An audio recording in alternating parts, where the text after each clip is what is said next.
microphone. We'll call today's meeting to order. Are there any disclosure of pecuniary interests, general nature thereof? Not seeing any. That's closed. We have an approval of the agenda, September 22nd. Dunk and Ed, all in favor? That's carried. There are no approval of the minutes of the May 28th meeting. Mayor, Ed, all in favor? That's carried. And delegation presentation, we have the quarterly update from staff. Yes, Jacqueline. Thank you, through Mr. Chair. Perhaps I could just do a quick introduction before we get going. We have a new member of our team joining us today, sitting across from me, Louisa Sorrentino. Woo! So we welcome Louisa. She joins the City of Quinte West with the extensive experience in economic development, tourism, and strategic marketing. She holds a master's degree in international politics and public relations diploma from Loyalist College. Louisa most recently served as marketing director for Ontario Highlands, or Regional Tourism Organization 11, where she promoted regional tourism and placemaking across 6 counties. Her previous roles have included executive director with the Belleville Downtown District BIA and economic development staff at Hastings County, where she contributed to regional growth strategies and represented the county at trade shows and investment missions, some of those as part of Ontario East Economic Development Organization. Louisa was also recognized with the OBIAA Advocacy and Policy Award for leading Welcoming Streets program, supporting vulnerable populations and local businesses. She brings a strong network of community and industry partners and a deep commitment to strengthening the Bay of Quinte region. Her ability to connect people and organizations will certainly be a strong asset for the City of Quinte West. So in terms of Louisa's role, the Economic Development Officer role, Louisa will be involved in business retention and expansion, workforce development such as career fairs, leading the CIP programs, and both for the commercial and tourism sectors, marketing and promotion initiatives such as the Shop Local campaigns, city liaison with the film portfolio that's being led through the Bay of Quinte office, as well as the city liaison with the farmers market. She will assist with industry leads, site visits, industrial land developments, and we're certainly very excited to have her join us as part of our team. So thank you for letting me introduce and welcome Louisa. Thank you. Do I start the presentation now? Okay. I guess, okay, I can point right there. Okay, so let's start with the career fair. So I'm very excited to share that our next career fair will be October 15th, and we have been working diligently with the Bay of Quinte Regional Marketing Board and the City of Belleville to have this event come to fruition. This year we have some new things that we're implementing. So for example, this year to skip the line, we're helping with pre-registration and a new scanning a QR code for the attendees. So it'll be easier for them to create a profile on the Working Quinte website and connect with employers directly. Also new, we have 4 workshops that have been organized in coordination with Meta Employment Services that are helping the attendees to prepare for the career fair. That way they have a path where they can prepare the resume and just get ready, their elevator pitch maybe, get it ready so that they can potentially land a job right there and then at the career fair. So that's exciting about that. I know you have everything in your report, so I'll try and be pretty quick with this update. And then of course we have an update on the CIP program. I don't know if you've had the chance to look at the new community profile, so that was finalized. We only did the digital version. We didn't print any at this point in time because it's already late in the year. But I invite you to click on the link and have a look for yourself, as well as for the CIP program. Right now there is an intake. It will close on September 29th, and so far I have received 5 applications for this intake. I also conducted a downtown photo shoot to help with the Buy Local campaign so that we continue to feature all the amazing businesses downtown and make sure that people know that there are very unique and beautiful finds in downtown as well.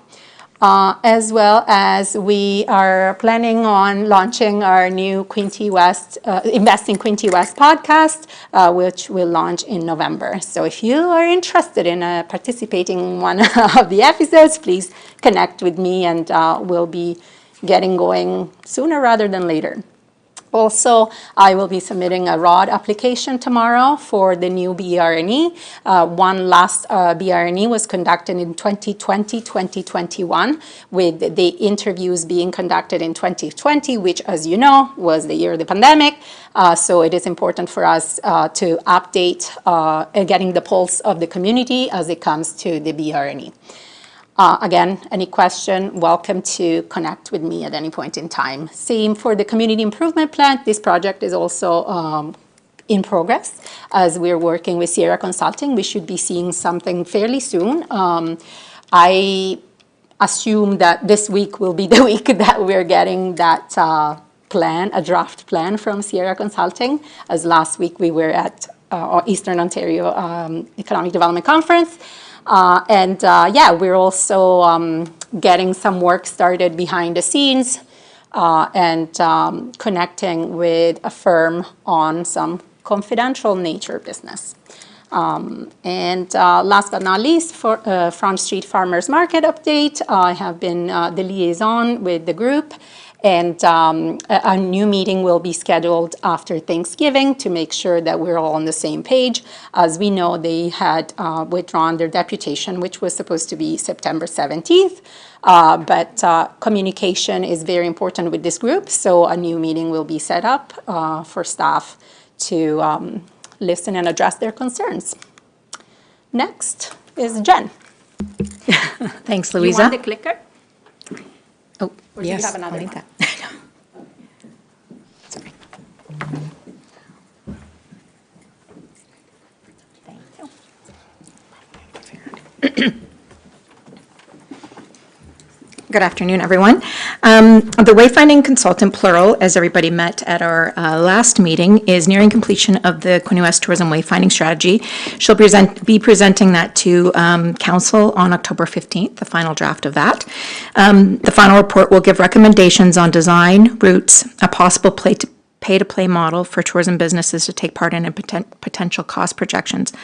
After the report is adopted by Council, the 2026 budget will have a big part to play in what portions of the plan get action first, and it will be a multi-year plan. Oh.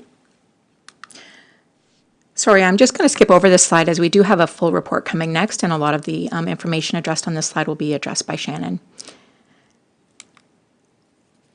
So our tourism ambassador wrap up. This year we had 3 City of Quinte West tourism ambassadors working from Victoria Day to Labor Day. A 4th student joined following Canada Day that was hired by the Quinte West Chamber of Commerce, and thank you for them to them for the from the Canada Summer Jobs Funding Program. The tourism ambassadors maintained extended hours at the Chamber of Commerce Visitor Centre and also worked at the Quinte West pop-ups during open hours. In addition to the visitor centers, the ambassador also lended support and information services to various events, including those that we've always had, and a lot of new events that were really undertaken this year, and they enjoyed them all and got to really meet a lot of local people and find out you get an appreciation for their community through that experience that they had.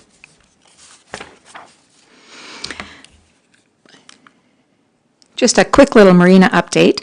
As of September 9th, the number of seasonal boaters stood at 166, and there had been 862 transient permits sold to date. There was a good turnout from American boaters this year, despite the political climate.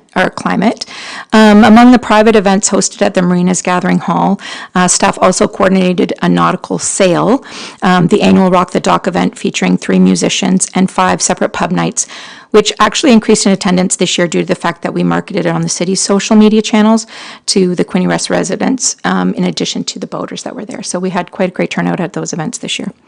Staff are planning on returning to the Toronto International Boat Show this year for 5 of the 9 days of the show, and will be cost-sharing a booth with another organization. For the fall exhibit of Art on the Trent, staff are leaning into the Canada Strong concept with the title of Canada True North Strong and Free, and are working on curating an exhibit of artwork promoting Canada or Canadian symbolisms from artists across the Bay of Quinte region. A call out has been made to the Arts Quinte West and Kids Inclusion Art Show that was recently held, and this exhibit will be featured from October until March. And as you all know, the art structures are in Centennial Park, Riverfront Square, and the Frankfurt Tourist Park. This year, there was a new event that, a partnership event that happened with Hastings County and Belleville. It's been a while since we've done something in collaboration, but on the weekend of September 13th and 14th, Quinte West partnered with Hastings County, the City of Belleville, and Bay of Quinte Regional Marketing Board to present Farms Open.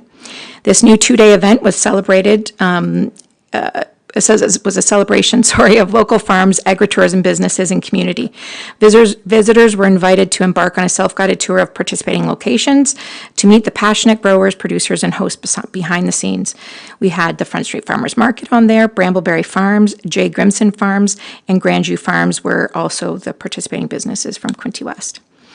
And we are planning on growing the event in 2026, very early. In the analytics we've just started filling out the charts, but there was over 1,000 people that attended the event. So we had a passport where people went in and visited multiple sites, and they got a stamp, and that they were entered to draw a prize. Shannon and I are very excited to announce that this year's Doors Open event is set for Saturday, October 4th from 10 to 4. And I believe you may have a brochure on your desks, but the event is free to attend and is part of the province-wide initiative by the Ontario Heritage Trust to create meaningful experiences and appreciation for our community's heritage. The self-guided tour has 14 unique stops with activities taking place at each. As well, we have enlisted a Quinte Transit bus that will be accommodating the sites with limited parking, and so that'll be setting out here from here at 10 o'clock a.m. on Saturday, the October 4th, and kind of just do a constant loop to all those sites. And finally, the Pop-Ups Holiday Market is coming up. For a third year, we'll be hosting the market on December 6th and 7th. We are soliciting vendors currently as we speak, and October 6th, I think, is the deadline for those vendors to have their applications in. So we'll be selecting them that week and then announcing them. Holiday decor and entertainment will accompany the food and retail vendors, as well as a visit with Santa and other holiday-themed games. Again, this year, the plan will be to incorporate either a charitable giving aspect for donating food or clothing items for those in need, and we'll also be partnering with our special events team to host the Holly Trolley on the night of December 6th. I'll pass it over to Rebecca. Good afternoon, folks. Next up, I'm just going to offer you a recap of where we've been since we last met here together as a committee. So there have been more than 20 city planned events delivered since May, many of which you've heard from my tourism colleagues about the highlights of, but I'd like to speak to a few that you might also be familiar with. So this year in August, the events team delivered Quinte West Presents Medieval Madness. You may recall from our May meeting or from the introduction of the Quinte West Presents brand last year that this was a new summer initiative targeted to fill a gap in our summer event season, specifically in the month of August, and specifically using the amphitheater at Centennial Park. Earlier this year, we ran a social media contest inviting the community to provide their feedback on 3 pre-selected themes, of which Medieval Madness was the runaway winner. And so it was our pleasure to bring that themed festival to the park in August. It was a raging success. If you joined us, you may have seen individuals wearing their own costumes, dressed for the occasion.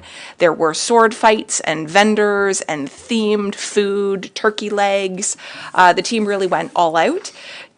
So much so, and we've received so much positive feedback on social media and on site at the event that we're looking at making a medieval/Renaissance themed event to be one of the established events in our summer event season moving forward. So it started as a bit of a pilot. It was met with a great response, and we look forward to bringing back bigger, better next year. Another highlight that I'd like to share most recently was this past Saturday, we hosted the Hops on the Water Craft Beer Festival finale. So thanks to everyone who came out there. We saw just over 600 attendees. It was a picture perfect day. Beautiful weather, beautiful beer, food vendors, lots of things for families to do at this all ages event. Now, this was the 10th year that we've celebrated Hops on the Water in Quinte West. I've reported here before that unfortunately we've seen a steady decline in the participation at this event, both in terms of ticket sales and also in terms of availability from our local breweries and food establishments. So this year we decided to go out with a bang and proactively retire the event to make room for something new in the same season on our event calendar next year. So with the announcement of this year having been the finale earlier this summer, we introduced Fusion Festival. So I look forward at the end of this year or perhaps early next year at the committee to bring forward new information about what Fusion Festival will offer. But we do very much want to maintain the spirit of collaboration that Hops on the Water has been able to build for itself, bringing together local food, beverage, entertainment, programming, and retail operators to what Fusion Festival will be next year. So now I'll draw your attention to Culture Days. This is a net new undertaking for the city of Quinte West. Culture Days is a provincial celebration of all things art and culture. Very similar to Doors Open, it is organized provincially and hosted in communities across Ontario. Quinte West hosting it for the first time this year. Culture Days in Quinte West started with Hops on the Water this past weekend and will be followed by the schedule that you can see on the slide of art and culture workshops, programming and experiences throughout the remainder of September and into October. So we have a soap making workshop, we have a story writing workshop, we have a couple of different paint and art workshops. We're doing a truth and reconciliation workshop on the weekend prior to Truth and Reconciliation Day. So this is a great opportunity for Quinte West to lean into our arts and culture programming and also to expand the delivery model of the experiences that we're giving to our community. Not everything needs to be an event. We look forward to giving more concentrated experiences where folks can come together, join with their community, learn, develop, and grow together. So I look forward to seeing you out at a Culture Days event. Everything is free. Some of our workshops are full. They required pre-registration and have already sold out and have a wait list. So I take that to be a good news story for year one, and we'll look to offer more programming and meet the needs of those wait lists next year. More information about Culture Days for anyone listening online can be found at quintewest.ca/Culture Days. So just looking ahead, it's been a very eventful year so far, but we are not slowing down. So as the tourism colleagues have touched on, we do have some holiday celebrations lined up through the fall and into the winter with our standard offering of the Santa Claus parades hosted by the Chamber of Commerce and then the Frankfurt Santa Claus Parade Committee. We have our Holly Trolley and Holiday Market lined up. We also look forward to the menorah lighting this year. Will round out the end of our seasonal offering on the event calendar. Home Boo Tour, for those listening, is now receiving homes for registration. There's no cost to submit an online form to enter your Halloween-themed residence into our home. Sorry, I get it mixed up. Home Holiday Tour and Home Boo Tour. Home Boo Tour for Halloween, and then once Halloween is over, we will be opening registration for Home Holiday Tour as well. And so those are a few of our initiatives that we look forward to through the remainder of this year. I'll just take this opportunity to plant a few seeds with you as we look forward into 2026, because event planning is a 12-month, 365-day of the year job. So we are already turning our sights to 2026, and with some of the internationally renowned events coming to Canada or to the world stage, Quinte West will be there to greet them. So kicking off the new year, we look forward to offering Quinte West Celebrates the Winter Olympics. Winter Olympics will be held in Milan, and the team is already working with some of our winter sports operators here in Quinte West to offer 3 weekends in February, the first 3 weekends in February, as Olympic-themed outdoor activities free for families and kids.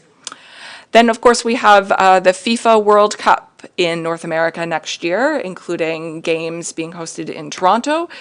Our team will be participating in a network meeting later in October, where we'll be meeting with representatives from the FIFA Toronto Secretariat, and they will be sharing with us what is available for communities to partner with as part of the FIFA celebration, and we look forward to theming many activities in the spirit of soccer like we did last year, again next year in celebration of FIFA.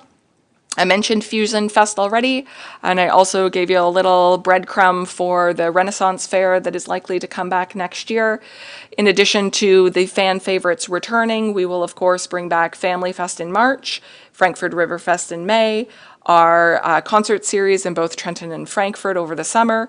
The ward parties that we started 3 years ago will return, one in each ward over the summer months. And then, of course, Canada Day is always a favorite on July the 1st. So we have our existing complement of activities available at quintewest.ca/summer activities. And as we roll into the fall-winter, I invite you to visit quintewest.ca/winter activities for up-to-date information about all of these activities and more. So lastly, just before we conclude the presentation, I'd like to share that, and hopefully you saw the media release that was issued earlier in June, as part of our digital storytelling initiative on behalf of the city's corporate communications, we launched a Quinte West official Flickr account. So Flickr is specifically a photo sharing platform, not unlike Facebook, but it doesn't have all the bells and whistles where you make comments and you leave questions and you interact with people. It's very much a kind of one-way communication channel from the city to the community, whereby we are sharing albums of many of our favorite community events, city planned events, tourism initiatives, and so on. So you can see here on the screen just a shot of what our Flickr account looks like. You can find the account at quintewest.ca/Flickr, and I'm very pleased to share that since launching in June, we have over 30,000 views on this platform. So it is far and away our best performing social media platform. And, you know, as the anecdote goes, with the advent of social media, folks' attention span has decreased to being something like 6 seconds, or the approximate time it takes to scan through a social media feed. I know Doug feels me on this for sure, right? This is our bread and butter.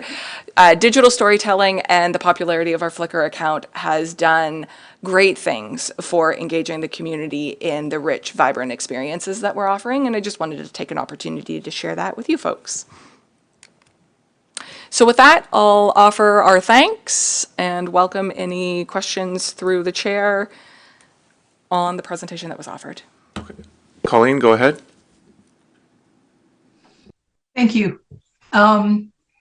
I have a couple of questions. You had mentioned about the Olympic events the first 3 weekends in February. Will that also include the holiday Monday, a family day? Through the chair to Colleen, thank you for the question. At this point, we're still working out the availability of our operators who will be hosting the sports activities. So the full complement of what the Olympic celebration will entail will be released later this fall. You can see it come out in a media release and on our social media channels when the dates are confirmed. At this point in time, I can't commit to the holiday Monday. It would very much depend on what our operators have available. Okay.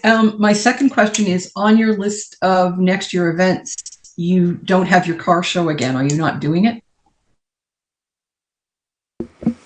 Through the chair to Colleen. So the city of Quinte West offers a car show as part of Canada Day, but the other car shows are offered by a variety of community groups. And at this point in time, we are welcoming event application forms from our third-party event organizers to get their events back on our schedule. I can't comment on specifically Auto Odyssey or any of the other car shows until we receive their application to know for sure that they're coming back, but applications are available online. Okay, thank you. Thank you, Chair. The pictures for Flickr, are they city generated or from the public or both? Through the chair to Councillor Armstrong. So the photos on our channel are from the city. So city staff attend the events to take those photos. We then go through a selection of what is hundreds of photos on our end to pick the best to post to Flickr. Now, as an individual user, though, you can certainly create an account on Flickr. It is free, like any other social media platform. And then you can share your own photos and tag the city. So like you would tag us on any other platform, you can share your photos with us. Yeah, Joanna? So I'd just like to say the community profile that you spoke about, I did read that and I thought it was very good. Yeah, I thought it was a very good report or profile that you put on. So I just want to say kudos to you on that. The second is the farmers market. So my understanding is the vendors now have become sort of like the board of directors for the market. Is that how it's working now?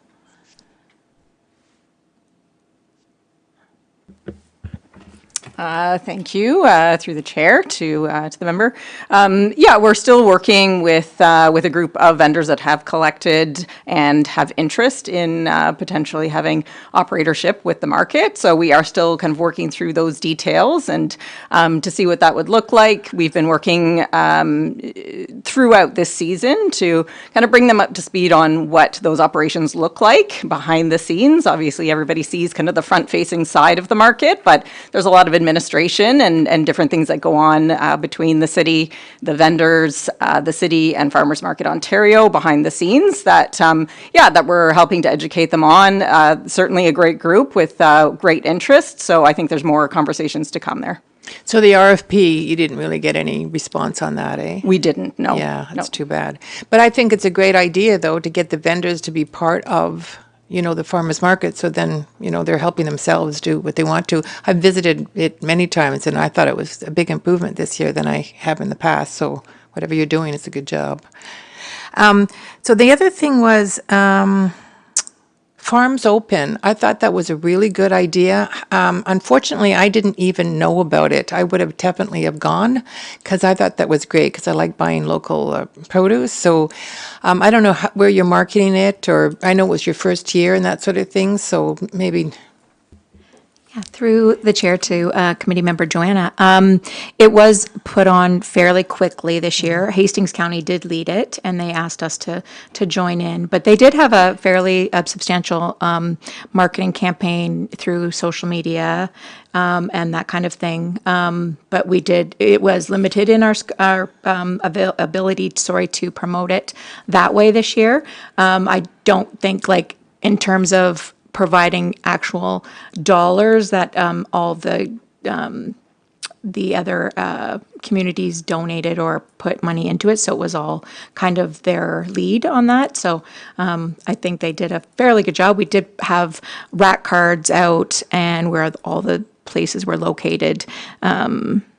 And that kind of thing, but no, it was put together quite quickly this year. Well, it was good though. I mean, so I'll look for it next year. On the time. And I mean, social media is. I'm sort of an older person, so it's not really my thing.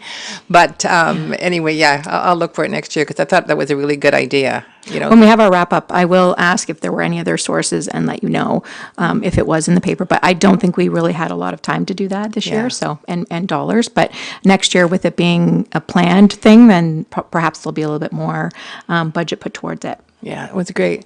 And so I think my last one, the community improvement plan. I know we had 8 applications last year. Have they all been completed? Are they all facade? Were they all facade, requests, or how is that going? And is it completed yet? So we had 12 applications, 8 of which were successful. 2 were also run by council and approved for higher amounts for the program. That's program number 3 for the renovations. And the other 6 were the majority facade renovations. 2 businesses have completed their signage. It was for their sign improvement, whereas the other ones, once they knew that they had funding, they had received a grant, they started working then. So that would be pretty recent. And as you know, because of sometimes shortage of trades in our area, sometimes the work may take a little while to get started, but I do know they have started their work. So once they have completed their work and send us the invoices, then the disbursement will happen. That's great. I'm looking forward to seeing all the brand new faces in the city. Okay, For thanks. sure. Thank you. Zach? Thank you, Mr. Chair. I just wanted to thank staff through you to Rebecca. Thank you for the presentation. Just had a couple of broad comments and then just I guess a question. I think it's great to see that the city is on the forefront of the changing media landscape, particularly with the Flickr account and the leveraging of the podcast studio. I do see it get used fairly frequently when I visit City Hall, so that's exciting that this group will be launching a podcast. I think it's really important to meet people where they're at, and certainly there's a lot of people of all ages, but Gen X, Millennials, Gen Z, certainly consuming podcasts as a primary media source these days. So I think that's a great idea. Wanted to give kudos there. I guess this question could be for Louisa. In terms of the CIP program that you just spoke about, is it fair to say that it can be somewhat of a living program? Is staff kind of always listening to feedback from the businesses, and there's a potential in the future for uh, updates or possible tweaks to come back to council? Um, is that something that you guys are thinking about just based on feedback from insights from the business community and other partners? Yes, thank you for the question through the chair to Councillor Zach. So the CIP program, as it is, which was refreshed in November of 2024, has a 5 years time span. We always look to, again, feel the pulse of the community, and that's also why we will be conducting a new BRNE, which, each of those plans help each other and help us inform our decisions going forward. So certainly something that we're always looking to improve and keep us up to speed with everything that is happening in the business and as well as the geopolitical climate as it is. So yeah, I hope that answers your question. For sure. Thank you. Thanks. Anyone else? A couple of Mr. Mayor. comments. Thank you very much. Very interesting updates. Thank you very much. Yes, a lot of things going on a regular basis that we don't know a lot about, but we certainly like to listen. And just a couple of points. The fishing derby. What have you done with respect to fishing derbies?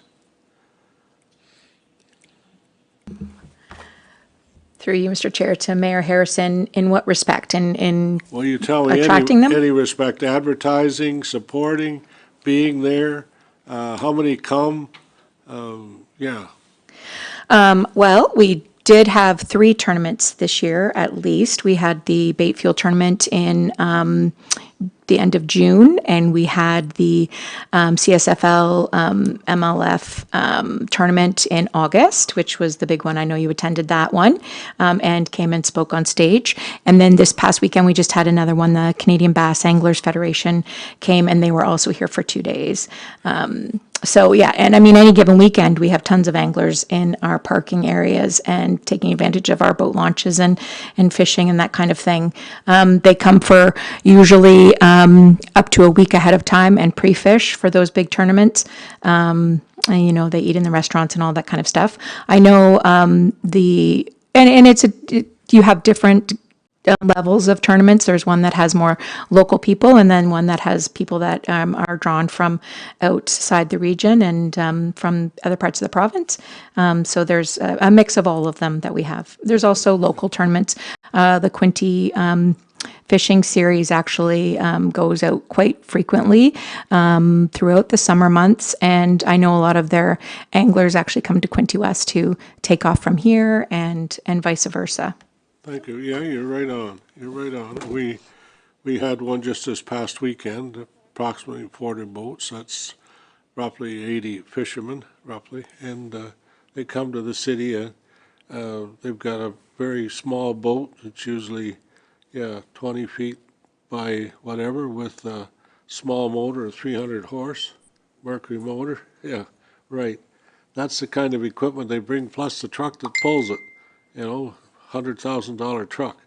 And that's what you're looking at. But they come here to fish. They come here because of the resource we've got. And then from my point of view as mayor, it's fantastic. And I try to get there and thank them for coming because, they, yeah, I'm kind of selfish, but they do spend a lot of money. They do. They buy food. And as has been stated, they come here, a lot of them come for the week. The tournament plus 2 or 3 days fishing to locate or to know or have an idea where they are. So, it's fantastic. I think we do well supporting them, and let's keep it up. So, the other couple of things I want to mention are the Huskies and the Golden Hawks, 2 hockey teams in our city, and we're really very fortunate to have that quality of hockey in our city. And the young people who come and the families who come with their children, with their young boys, I guess I should say, not many children, but they come here and really enjoy what we've got, again, bringing their families and spending money and enjoying our facilities. And I get a lot of compliments. I'm there, so I'm the guy that gets a lot of compliments, and I don't do anything, but I do try to thank our employees who maintain the facilities and make sure we've got, Frankfurt has, whether you know it or not, has the best ice. Yes, and it's a cold arena. It's a very cold arena, but just ask my wife, she brings a blanket and all the rest of it, but it's great hockey and the ice is good and the games are great. So both the Huskies and the Golden Hawks are doing well, and we've got local people involved with the Huskies in particular. You've got Scotty Scaletta as a part owner, of Frank Robinson and John McDonald are owners of the Huskies, and then the Hawks are owned by Sean Hicks, and a lot of people work for those. The Kinsmen in particular, our local Kinsmen run the bar upstairs in the arena in Trenton. And they do a great job. Like last year, I think their sales was, you remember what it was? Anybody? I think in the neighborhood of $50,000. Can you believe that? And I know, but the police come and the firemen come. And they set a tone in that building. Yes, they do. Just the last game, one of the boys on our team went into the boards, and it looked like simple, he just ran into the boards. But in the process, his skate cut his leg badly. Very serious cut on his leg. And lo and behold, they made a 911 call, but the firemen were already on their way to the game. And so they got the bleeding stopped, under control, before the ambulance got there. But the ambulance got there. The young man was worried because he's out of New York and New Jersey, but he's an American, and he was worried that we wouldn't treat him. Yeah. And, we all said, no, everybody's looked after. It doesn't matter where you come from. We will certainly do our best, and they did. And they looked after him, and everything went well. So, in the Royals baseball, they've done well, too. Fantastic ball teams. Chris Lyle is a gentleman in charge of most of it, and a lot of good games, a lot of good ball and good coaching and good people looking after the players. And as mayor, I want and I feel very strongly about making sure that everyone is treated with respect and dignity. And they are. I'm confident of that. I know they are. And I can also tell you, the fishermen that come here to fish, they don't bring a lot of alcohol. They come to fish. they have lures and worms, but alcohol's not on their agenda. So that helps, and we have a OPP boat who's out on the water, does random checks, and yeah, it's all great, folks. So I thank you for all the work you do, and let's just keep doing what we can. And I don't mind anytime you want to visit a farm. I know most of them. I know most of them one way or the other, and be glad to take anybody on a tour. And remember, my wife's a fifth generation farmer's daughter, so she's, well, yeah, she's been here a few days.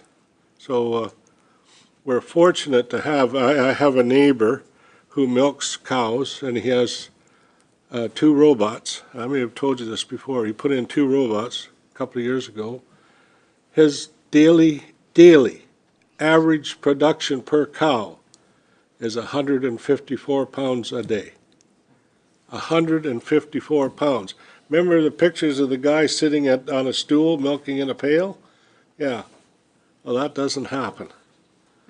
So anyways, thank you very much, and that way the Tomassos doesn't have to worry about running out of wheat or milk and that kind of thing. So, and that's the other thing, I'm not boasting about Michael, but when I go out with the fishermen, they all rave about the restaurant they eat at. Yes, they do. So thanks, Michael, for all you do. I know you support them too, so thank you. Ed, you had a question? Just almost an overall question. How did the tourism compare with last year? Like you mentioned about the Hops on the Water with 600 people. How would that have compared to last year? And same with the fishing derbies. I guess my point is has tourism in Canada picked up in this area this year compared to last? Through you, Mr. Chair. I'm not 100% sure how it compared with hops from last year. I think we were perhaps down a little bit. In terms of the fishing tournaments, no, they are still going strong and healthy for the most part. There's going to be more of them, and I know the anglers can only do so many of them. They do have to pay entry fees every time they want to do that, so that's kind of an issue. I know everybody's kind of struggling for those teams to register for their tournaments. So that might be a challenge, but I like in terms of the political climate and that kind of thing, I don't know that we saw any increase necessarily in tourism. We don't have all of our stats yet from the summer students and that kind of thing to make any determinations on what events, other events kind of had more. We've had a lot of new events, and of course that's spread out over the summer too, so people maybe pick and choose which ones they want to go to. Just as a comment, I spent a couple of weeks in Quebec and a couple of weeks in Nova Scotia, and the comments I heard is American tourism's way down, Canadians way up, so it's probably a wash. Would that be your idea? Would that make sense? That's quite possible, and I have heard that too, that the Americans were a little forlorn to come to Canada because of our relationship and our impression of them. So I had heard that. I know at the marina, for example, it didn't really impact all that much, but we do have a great strong dollar. So, I mean, if they were coming, they come anyway. And of course, if they're going to do the loop, then they have to come through this area. So a lot of them are committed to doing that too. So that's why we would have seen a lot of American traffic. So yeah, I think you may be onto something there. I know the push was to get Canadians to travel through Canada in their own backyards, but yeah, I'm thinking that might be an issue there too. Just a follow-up question to the Olympic festivals in February. Is there a possibility to partner with Badawa Ski Hill, or you are doing that already? Okay. I didn't know if I had to stay on city property. Yeah, thank you for the question, Chair. Yes, the events team has already started to reach out to our partners. I don't want to out anyone in this conversation, but it is our intention to reach out to all of the local operators that offer sport experiences that are otherwise showcased in the Olympics. So Badawa would be one, the curling club another. And so we look forward to bringing kind of like a themed sport experience each weekend for the 3 weekends that the Olympic will be taking place. Thank you. Thank you. Okay. And moving on, there's no public input or correspondence. Items for committee consideration is the staff report 25005 CS for from Shannon Miller, and then Jennifer is also speaking to that regarding pop-ups.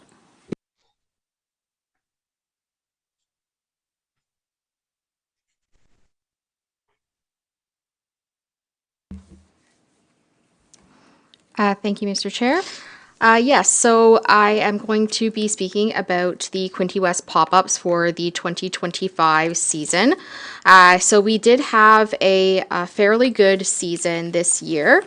And in terms of the pop-ups, so just as kind of a recap and review of what their purpose is and their function is. So they did begin in 2021 with an initially of 3 sheds, but we have since grown. And this year we actually added a new shed that was for the tourism students to use this season. So that has become the Visitor Information Center at the pop-ups, which has been a great addition as we can use that as our home base during the summer season. We also have added plumbing to one of the existing sheds that way we can now use this for another food vendor, as food has also been very popular at the pop-ups. So we are very fortunate to have been able to add these in 2025.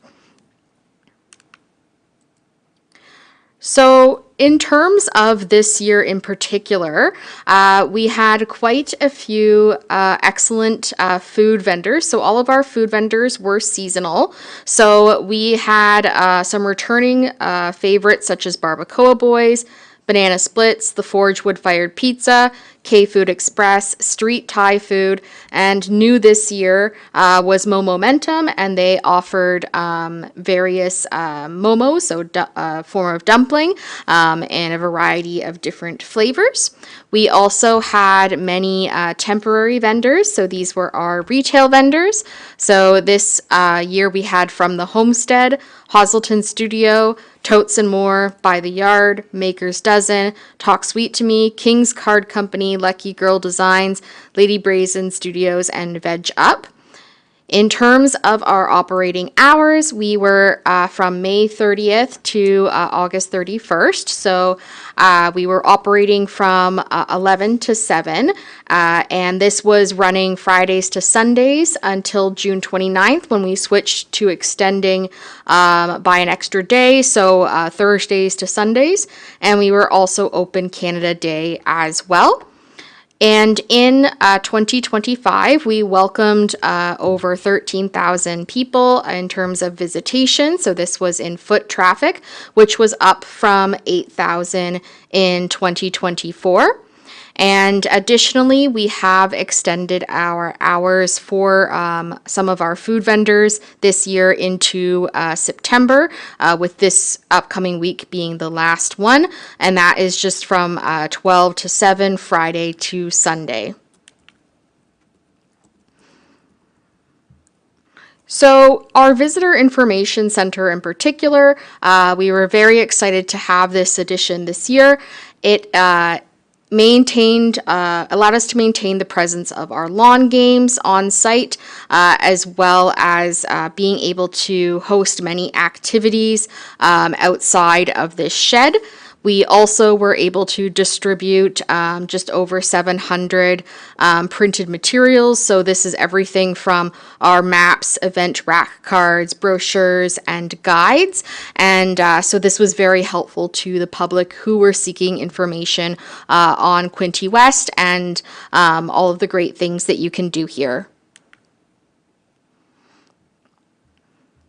In terms of our advertising and marketing this year for the pop-ups, we did use a variety of advertising channels, so including regular newspaper ads on the city page, as well as a full page in the Quinte West Discovery Guide, radio ads, and posters on community boards.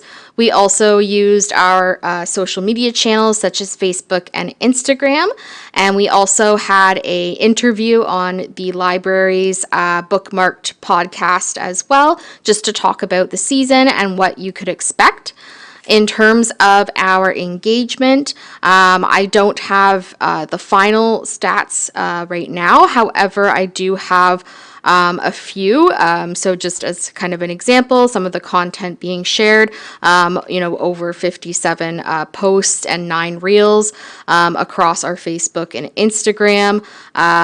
We have over, 2,400 followers on our Facebook and over 3,600 on Instagram. And our vendors were also encouraged to share and create content on their own social media. And in terms of signage and wayfinding, so we did refurbish last year the concert series signage over by the amphitheater so that we could promote our weekly programming. And we did make use of this sign again this year. And we also were using an A-frame sign outside of the Visitor Information Center for hours and information on programming for there too. So in terms of some of the programming that we offered this season, we noticed primarily that even in terms of our different events going on, which were boosting traffic, such as some of the third-party events, Kinsman Carnival, for example, or even looking at city events such as Canada Day, but also things like the Cameron Memorial Soccer Tournament, Festival on the Bay fireworks. These were all popular dates. Same with the Bay of Quinte Arts Festival, which was hosted at the pop-up site itself, as well as Quinte West Pride, which happened at the pop-ups this year. These certainly attributed to some of the busier days at the pop-ups, but even while some of these events were taking place over multiple days, we did notice that Saturdays provided the most traffic, while Thursdays were slower. However, we also realized that weather was a large factor in visitation, as the heat certainly was not something that was drawing people out. However, that being said, though, we were still up in attendance of people moving through the site. In regards to programming kind of continued on, so we did develop some unique programming this year to hopefully drive some repeat visitation.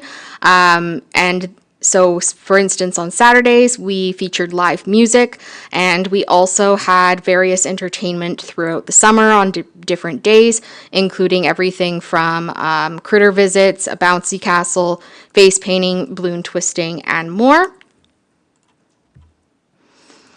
And in terms of something else to look forward to and helping us kind of use the pop-ups in various seasons, we are also hosting the holiday market, which Jen mentioned, on December 6th and 7th. And I'm pleased to report that we already have many applications coming through. We actually have over 10 already, so it should be a pretty exciting year at the pop-ups in terms of the holiday market. And just in terms of kind of going ahead again, we also are striving to ensure that the pop-ups are an accessible site. So this includes making sure our paths are able to connect to all of the vendors, and that those who do have any mobility challenges can navigate the space easily.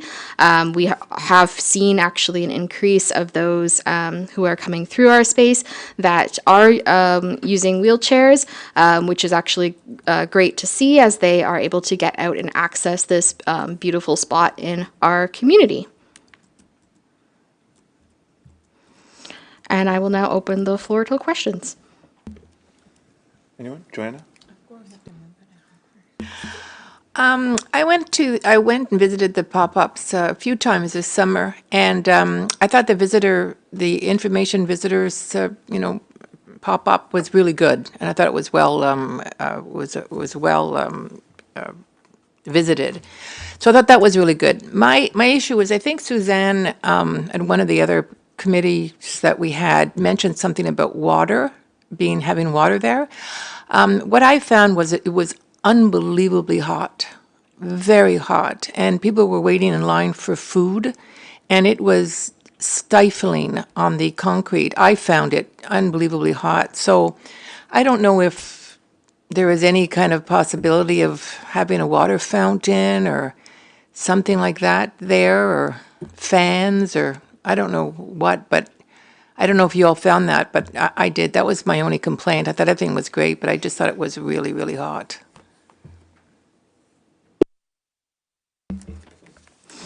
Thank you, through the chair to committee member Joanna. Yeah, that's actually something that has come up in our conversation, so it is certainly on our radar, and it is something that we do want to address. So we are working on our plans for next year and our continuing years. So that is definitely something that we will be looking into for the future because it is definitely hot out there. Thank you.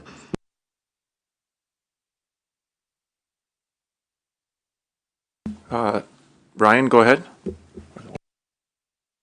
Yeah, I have just a couple of quick questions, maybe suggestions, and kind of to go further with the previous comment there. There's that building that just sits north of those pop-ups, and I remember as a kid going into those buildings, having serviceable washrooms, even a canteen in there. Has that building been considered for those types of things, or is it just unsuitable at this point?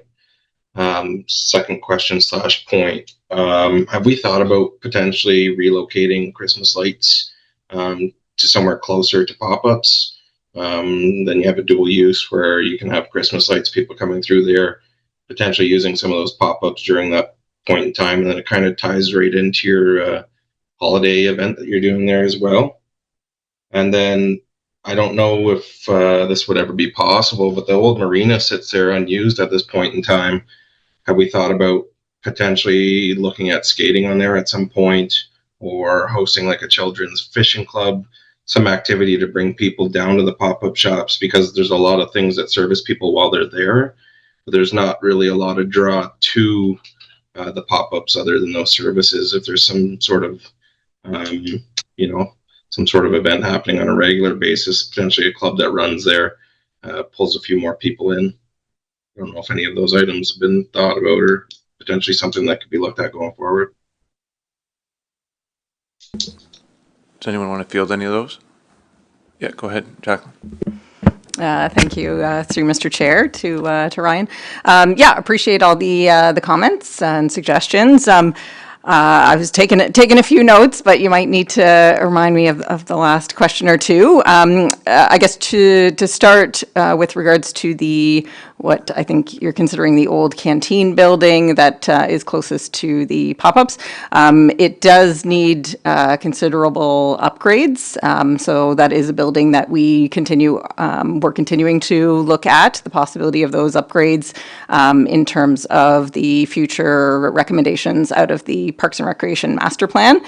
We do have other sites within Centennial Park. I know it's a large 90-plus acre park that we do have washroom facilities that we maintain through the summer months. So the amphitheater, the comfort station over off Bay Street with the splash pad.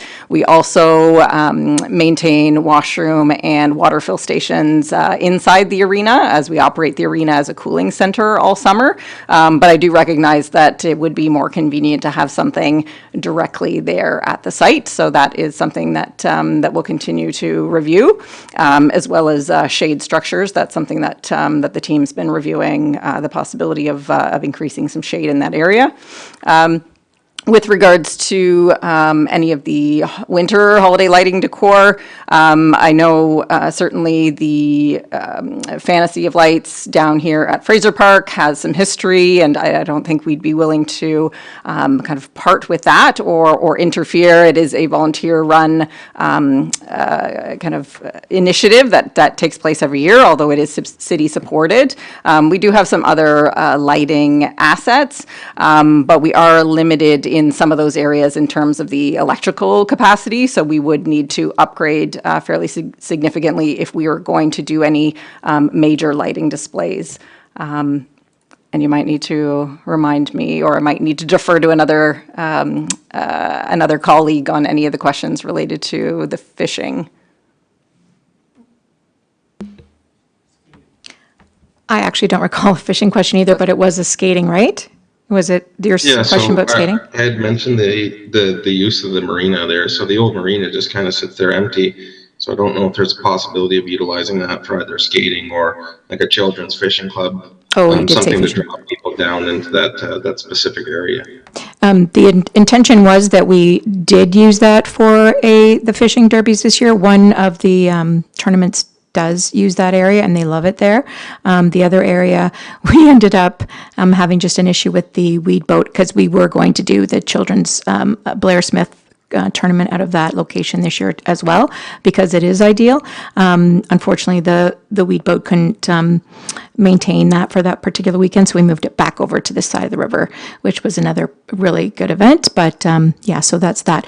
The skating, we've obviously always bantered around that idea, and I think it's just more a safety issue at this point, and getting a piece of equipment up and down in through there, and that kind of thing. That's the way I understand that. So skating in that area is probably a little bit dangerous, but I guess that's probably part of the Parks Master Plan as well, in terms of the consideration of that. Okay. Zach?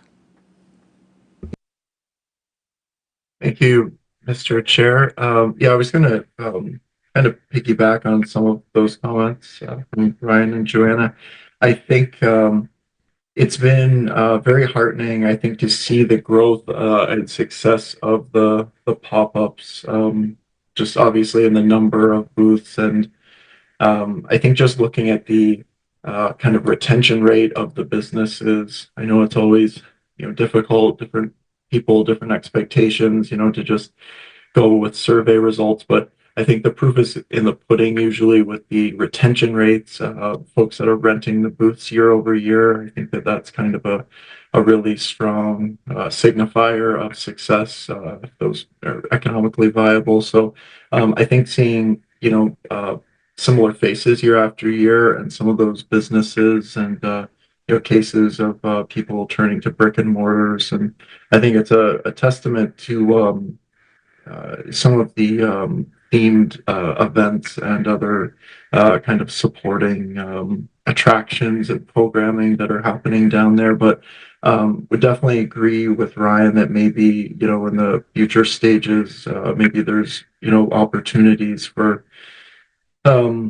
yeah, whether it be utilizing the marina area. I know it is tough with the weeds, but if there is some way, I mean, skating, especially with the a few of the vendors staying open through September and later, and if the season ends up going later in the future, the official contracted season, maybe it will be viable at some point if we keep growing and they keep getting busier, that there is, winter programming and it goes right up until Christmas. That would be really cool, but I don't know. Yeah, definitely look at skating and other possibilities at that point. Something that came to my mind when the discussion about the water, which I think fountains and that is a great idea, not only from an environmental perspective, but just to have access down there for folks. The water fountain, similar to the one in City Hall in front of the library, that is in the side of the maintenance washroom building down at the farmers market in the parking lot there. Potentially something like that would be, maybe less costly than an entire renovation of that, of the former canteen building. Just installation of something like that, maybe at the water source, the water service there. Imagine that would be a lot cheaper and easier, just as an idea in terms of getting a water source down there. But it's been great to see the kind of growth of the pop-ups and to see it, kind of thriving and same faces year after year. It's cool to see. Dunk? About the water, don't we have that water buggy, sir? I saw that in action today at the base for some major run. So that's something that could be considered.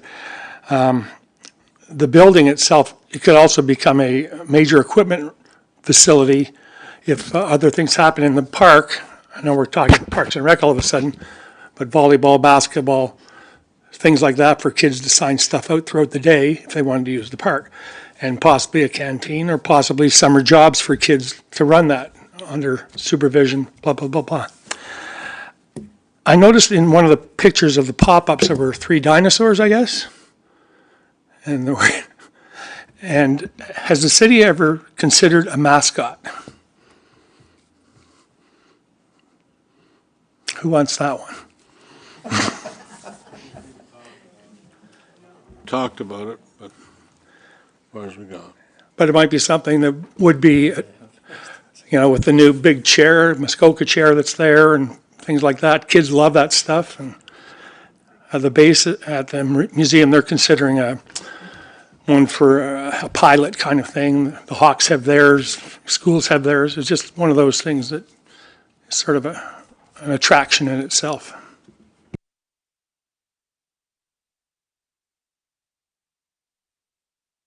Crickets. Yeah, Jacqueline, okay, go. Thank you, through Mr. Chair, to Councillor Armstrong.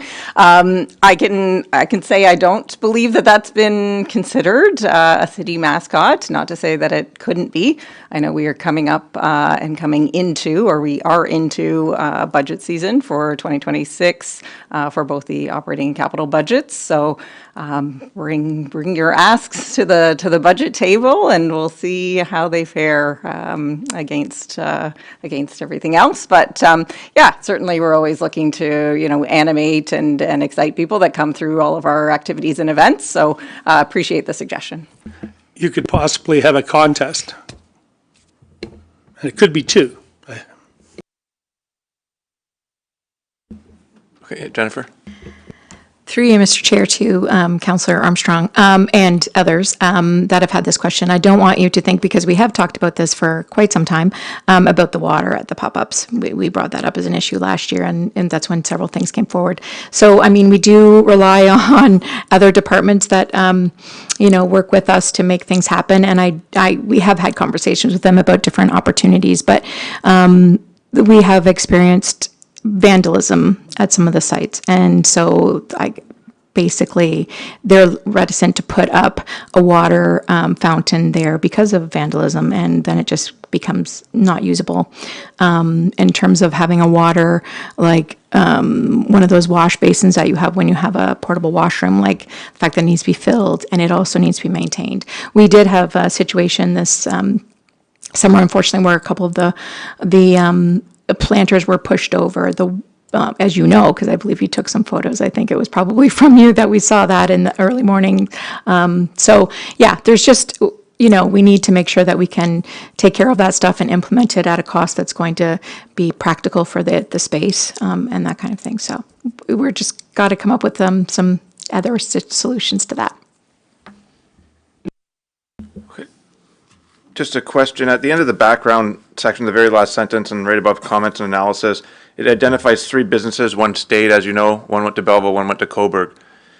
Are we able to explore any kind of initiative for that business to remain in Quinte West? And I only ask because it seems like we give them the start and then they end up somewhere else. And in many cases, it might not be the right fit, I understand. Right? They just don't find a place to rent. But if they were willing to stay over in Quinte West versus another business, we'd benefit from it. So whether we pay for the first month of their rent or we pay the realtor fee that finds them the place, I'm not sure. I'm just those types of ideas to keep them in Quinte West, rather than go somewhere else.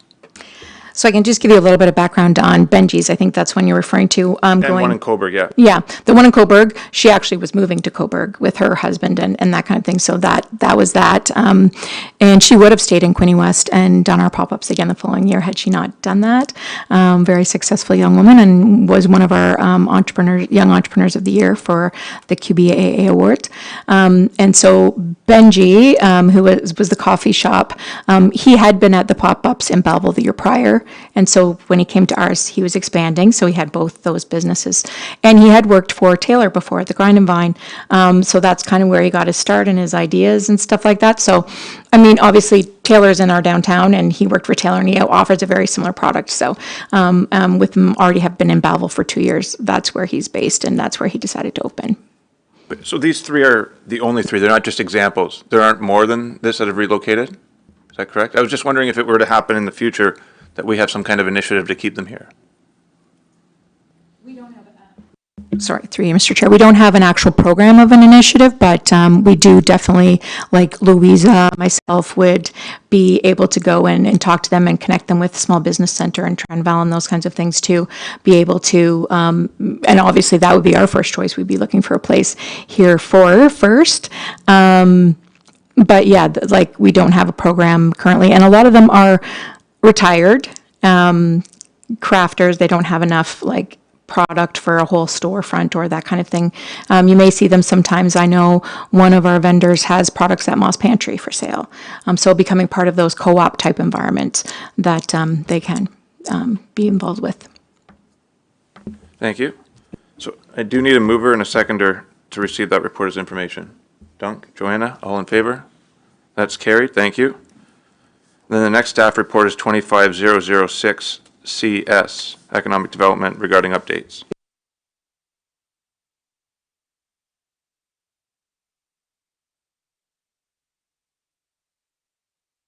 Was the one done at the beginning? Or is there anything more to add to that, the presentation?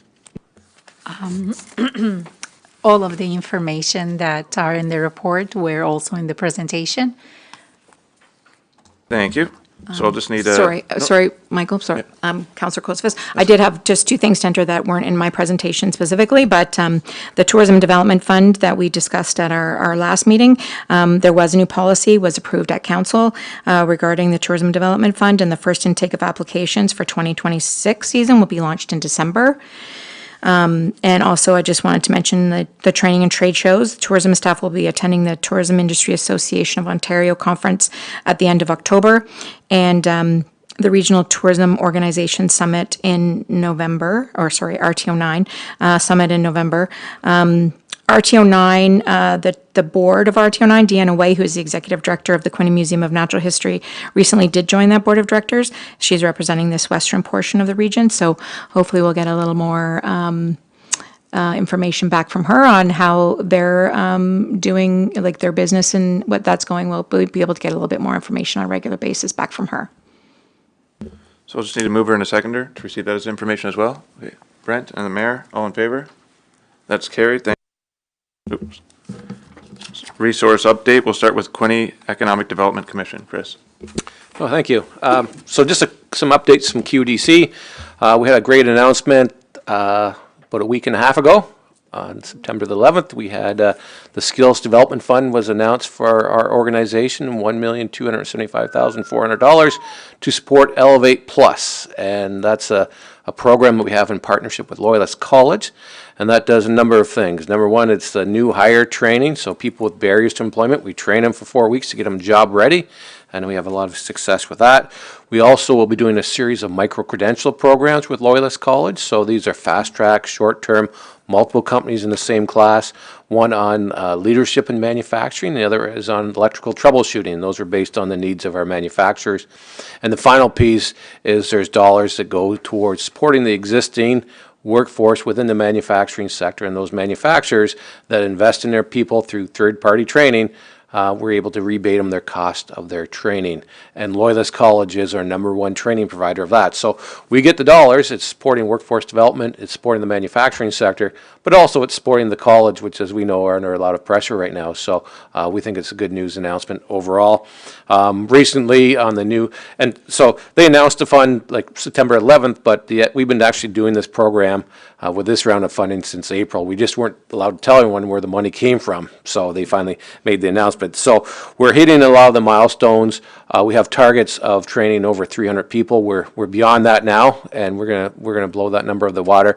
We have to support 32 manufacturing companies, or 35. We're at 32 right now. We have till March 31st to reach that, so we're gonna do that. Just recently, we dropped off checks, and so example in Quinte West, I know we had a check for Kruger, who did a lot of training in their people. We had a rebate check to them just recently, and we were at Machining Center as well. They did a lot of skills development work with their workforce, so again, we were able to rebate them the cost of that.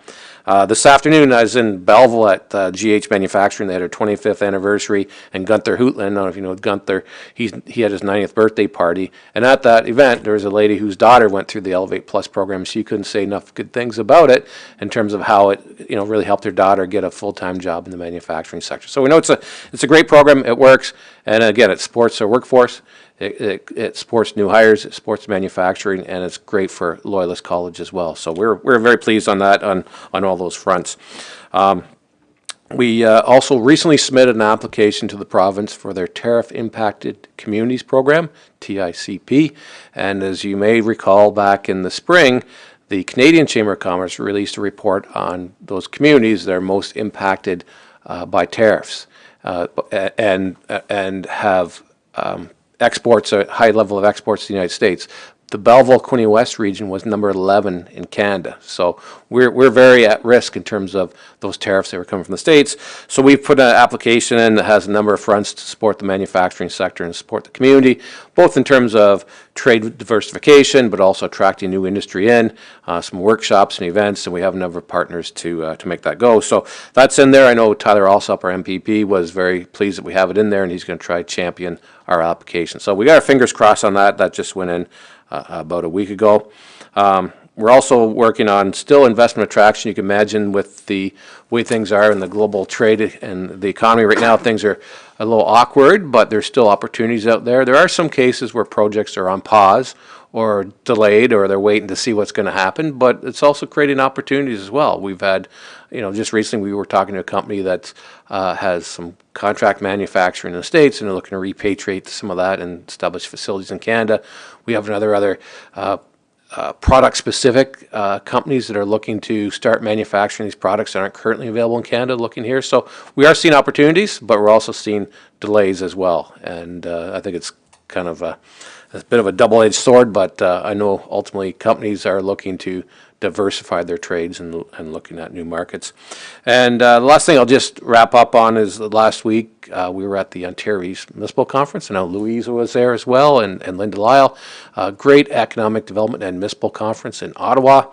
A lot of great sessions. I had the privilege of doing being the moderator for a session on the future of manufacturing with trade. So we had the CEO of Next Generation Manufacturing Canada, Dr. Jay Myers. We had Marie-Michelle Poulin, who's a Director General with Global Affairs Canada, on the panel, and also Trevin Stratton, who's the Global Economic Best Practices Leader with Deloitte, was there. And Suzanne, you'll remember him from his days as Chief Economist with the Canadian Chamber of Commerce. So we had some great discussions and a lot of great presentation, a lot of great information that as economic developers we pick up and can apply back at our offices. So real good session, and yeah, kind of gets you all excited about all the possible things that we can be working on, and it reaffirms a lot of the great things that are happening throughout the region, including with Quinte West. So those are my updates. Be glad to take any questions, Mr. Chairman. Any questions? I do. Yes, Joanna? So Chris, I know your focus is manufacturing, but has there been ever any talk about Elevate Plus going another direction? I mean, stay with the manufacturing, but maybe adding another industry or? Yeah, there's through our program, it is a manufacturing focused program, but Loyalist College is also looking at and seeking out other partnerships for other sectors. For example, they're working with Base 31 in the county on a construction program for training for new hires and getting people, and there's a number of specific trades that they're working on for that. And I know they're pursuing some other opportunities as well. So yes, there's an opportunity. Whether we do it, we like to stay in our lane. We're good at the manufacturing sector. We're going to focus on that. We did try to do a pilot project a few years ago on more of a military focus and around technology, and for retired military workers or transition. It worked for the one project, but we didn't see a lot of opportunities to continue that based on the uptake we were getting. So yeah, I think there's opportunities, but we may not be the organization to deliver it, but others could be. And Loyalist College, I know, is looking at those partnerships. Okay, Zach? Thank you, Mr. Chair. Through you to Chris. Yeah, kind of a weird time with the tariffs. It's like the hammer was brought down, but there's kind of a interregnum, a lot of stuff yet to be decided what the permanent landscape will be like. I haven't heard a lot. I know you said that there's some opportunities, some challenges. In terms of specifics, not to name specific businesses, but are you, in terms of negative consequences, like, have you heard of operators that have done sizable layoffs, or you have some of the manufacturing companies? Do you know of anyone that has, cut out an entire shift, or, those sorts of large scale employment related consequences at this point? Or is everyone kind of maybe not pulling the trigger on investments, expansion, hiring? It's just kind of a batten down the hatches right now. Or have there been some, losses in maybe hours, if not jobs? Thank you. Through you, Mr. Chair. We haven't seen any, wholesale layoffs from a manufacturer that we could say specifically is from tariffs. You got to remember, a lot of the products that are going to the States are still under the USMCA agreement, so they do go across tariff-free, but we do see some around steel and aluminum that have some extra tariffs associated with them that are impacted.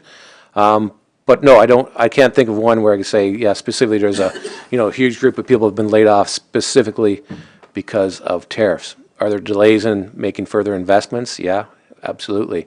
And there's also concerns about, as we renegotiate the Canada-US Mexico trade agreement, what will that look like? And ultimately, tariffs are here to some extent, but we also see, Canada still, we might have the best of the worst in terms of situations versus other countries where, yeah, we might have them, but we might still be slightly better off than other jurisdictions that are subject to tariffs. If I may, a supplemental, Mr. Chair. On the flip side, have you heard, I know there's a lot of things yet to be worked on, and there's things in the pipeline at higher levels of government, but have any success cases run through about new markets opening up, whether Asia, Europe, or across Canada? Have any of those come to fruition yet, or is that still just being worked out at this point, those new markets? Yeah, through you, Mr. Chair, I know there's companies out there that are looking at trade diversification right now and pursuing new markets. A couple weeks ago, we had a gentleman that I met in Germany that came, and his specific goal was to find Canadian suppliers for his German operations, and he toured through the area, including some businesses in Quinte West and in Belleville that could be part of his supply chain. So we see European countries and others looking at Canada to help them. But we also see companies taking those strategies internally, and there's the doors open there for those companies that are looking for new markets. There's a lot of resources and programs out there to help them. They just have to kind of step through and ask for the help, and it's there for them. Great, thank you. Yes, Mr. Mayor. Couple of comments. First of all, I really want to thank and congratulate the people who started the Elevate Plus program.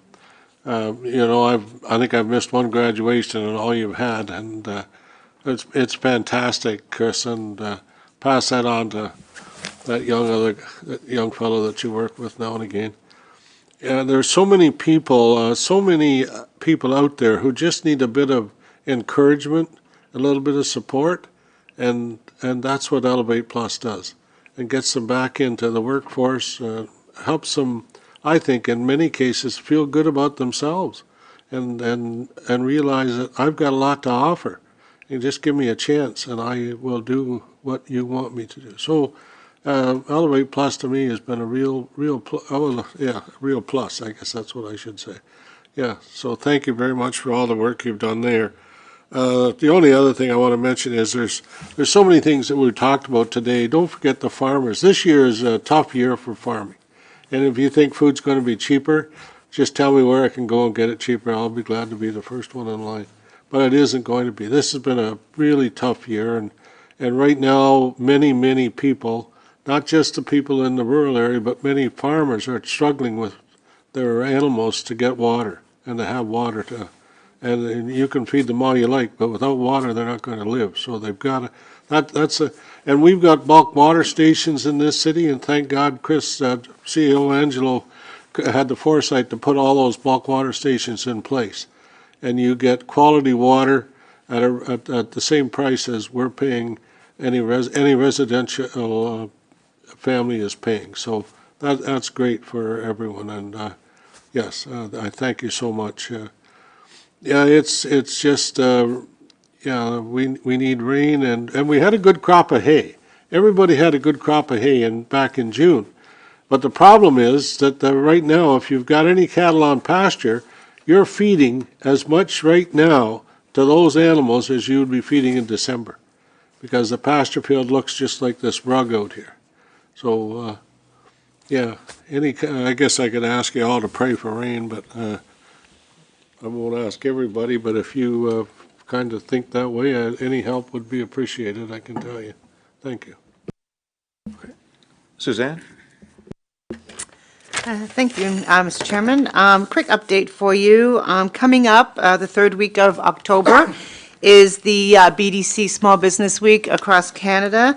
In case you don't know this already, 98% of businesses in Canada have less than 100 employees. In Ontario, we have 418,000 small businesses. That's actually down from a few years ago when we had 450,000 of them. So definitely, there could be some good news story in there. That a lot of them have a lot of mergers and amalgamated. A lot of small businesses are being bought up by larger businesses, but definitely, it's not an easy time in Canada to be a small business. So we are going to be celebrating Small Business Week here in the Quinte region. The Quinte West Chamber is partnering with the Prince Edward County Chamber and the Belleville Chamber for a whole week worth of activities supporting our small businesses. We're pleased to announce that at our kickoff event on the Monday, we're going to have the Vice President and Chief Operating Officer of the Business Development Bank of Canada here to kick it off for us in the Quinte region. A couple of years ago, we had the President, Isabel Houghton, and I think it just goes to show how important this region is to the Business Development Bank of Canada, that they would send, you know, just a couple years apart, some of their chief leadership into our region to kick off Small Business Week. So hopefully you can join us at Loyalist College on the 20th. For the kickoff. We're also going to have here in Quinte West a marketing workshop. We're looking at AI and how businesses can use that to help really drill down and identify their marketing plan, making sure they understand what their market is doing, how their business needs to fit into the current market, and how the community is changing. We're going to have a women's event in the afternoon, focusing on, again, just how to steering your business through these difficult times. There's going to be a mega mingle event at the Grange Winery in Prince Edward County. On the Friday morning, we're going to have a roundtable with our MP and our MPP to talk about business issues. So this will give small businesses in the region a chance to submit questions in advance, and we can talk to our two elected officials for this riding. And then, of course, that evening is the Quinte Business Achievement Awards. This year, we had over 159 businesses that completed the nomination process, which is the most we've ever had. We had over 600 submissions. So it's great to see that the business community really supports this event and understands that to be recognized as a recipient of a QBAA really means something in this region. So everything will be available, and I'll make sure that I send all the links to those events to the city staff, and they can share them with you. Also, on November 27th, the Quinte West Chamber of Commerce is celebrating our 75th anniversary since we were incorporated. After years of ups and downs through the First World War and the Second World War, we came out in 1950 and were incorporated by the local business community at that point in time, and we've been going strong ever since. We're going to be at the Trentport Marina. Hopefully you can join us for that event. It'll be open to everyone to come and support the chamber and show us some love for the 75 years that we've been in this community supporting businesses. I'm just going to switch hat for a second and let you know that we have a new race coming to Quinte West on October 18th. I sit on the board of directors for the Trenton Rowing and Paddling Club, and the Ontario Adventure Rowing Association is bringing boats into four-person rowboats. They're bringing them into the area for what they call an icicle race, and it's their last race of the season. Some of their members are over in France right now, but they will be coming back and they'll be finishing up their season here. It's going to leave from the Rowing and Paddling Club, from the city docks in Kiwanis Park, and go from the river through the Murray Canal, turn around in Brighton Bay and come back. It's about 22 kilometers altogether. So we're just waiting to confirm that the city docks will still be in place for that event. We haven't been able to confirm when they're being taken out, but hopefully they'll be there until at least after the October 18th date. And that's it. Thank you. All right, Doug, you're up. Thank you. Through you, Chair, to the group. I've just got three quick updates. First is on a new venture for us, and it's the first ever Bay of Quinte 40 Under 40 Awards. And we had over 200 applications for this and whittled it down to actually, there were some ties, so it's actually 44 under 40, which doesn't have the same ring. So we're staying with 40 under 40. But we're really excited about this, and this is something where anyone who made an application, it wasn't just about, your career accolades. It was really a measure of the individual's activity in the community as well, and impact in the community. Your own Zach Card up on the screen there, a 40 under 40.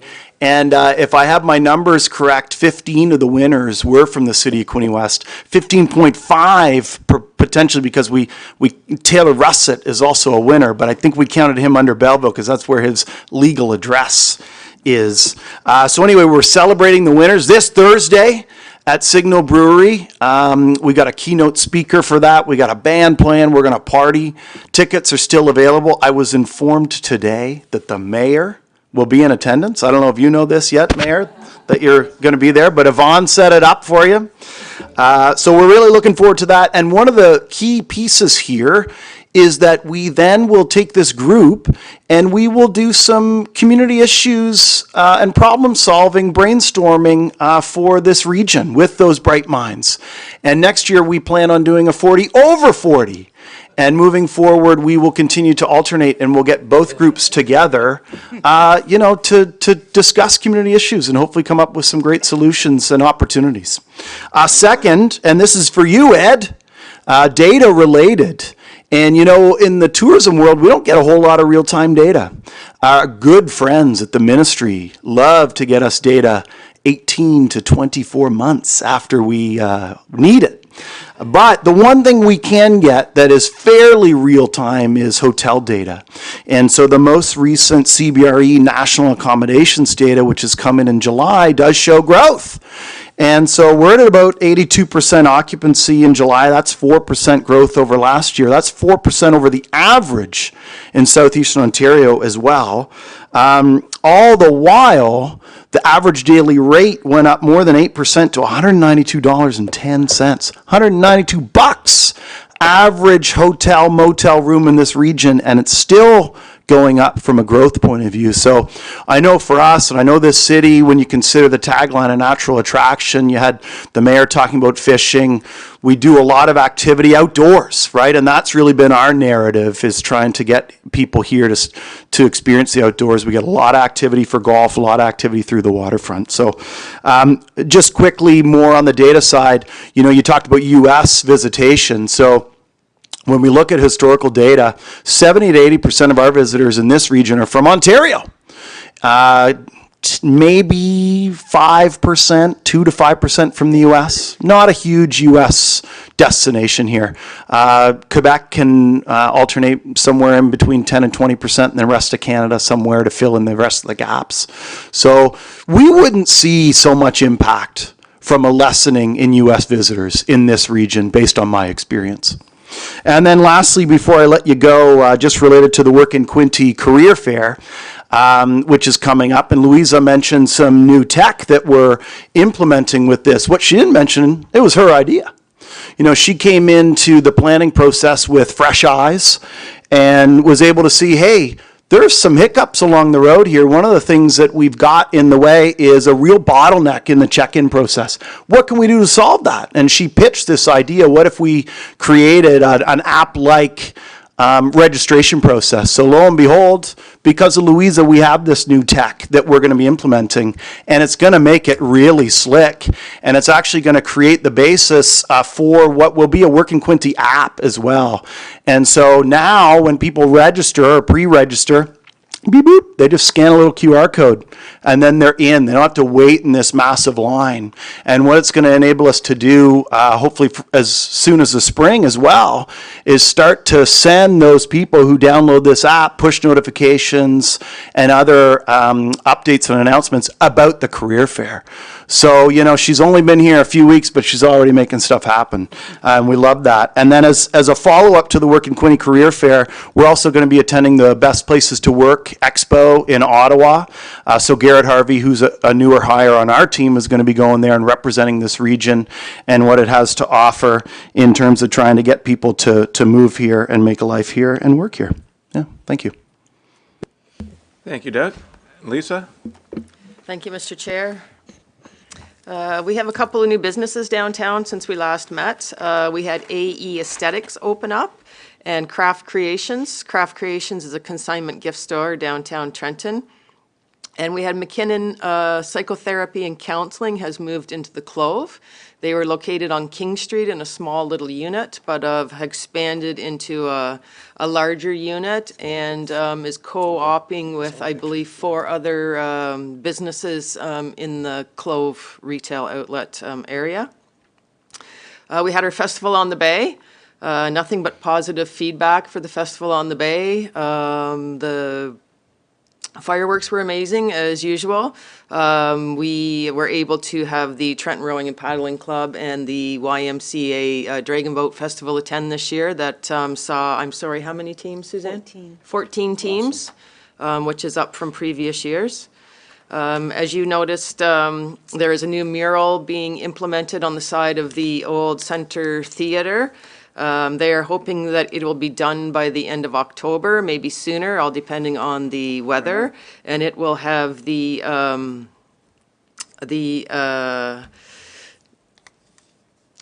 sorry, I can't think of the word. It will look like an old film industry once it's done, I am told, with things on Film Street and through the years leading up to where it is now. We have our Ladies' Night downtown Trenton on October 2nd. This year we'll have a Mrs. Roper's theme from Three's Company from back in the 70s. It's always a well-attended event, so we're hoping that the theme will bring out more people to the downtown core. This year our Halloween will be look like a online pet contest, a child's coloring contest, and the merchants will be handing out candy downtown October 25th. Our Christmas event this year will happen on a Thursday night, November 20th. It will stay with the National Lampoon's theme that we had last year. It seemed to be well received by our merchants downtown. We have reached out to our wagon driver for our downtown Christmas wagon rides. I have not heard back from Wayne. So sorry, Blaine Way, as of yet, but we're hoping that we will have our Christmas wagon rides again this year. And that's all I have. Thank you. That's everything. We are moving on to new and other business. So if any other committee members thought of anything or want to share, Brent, we'll start with you. No. Mr. Mayor? Oh, I'm glad to hear you're reaching out to Laverne. Isn't it Laverne Way? Blaine. Blaine? Blaine, from Cherry Valley. Yeah, okay, well, yeah, he's got a team, but the team was getting older, but he told me last year that he had a new member coming into the team, so. That is correct. He has 2 new horses that he has raised that he was using last year on and off with the older team of horses. So I am under the impression that the new 2 horses will be downtown Trenton this year. Well, reach out to him, and the mayor will, tell him the mayor will give an extra $50. Glad to.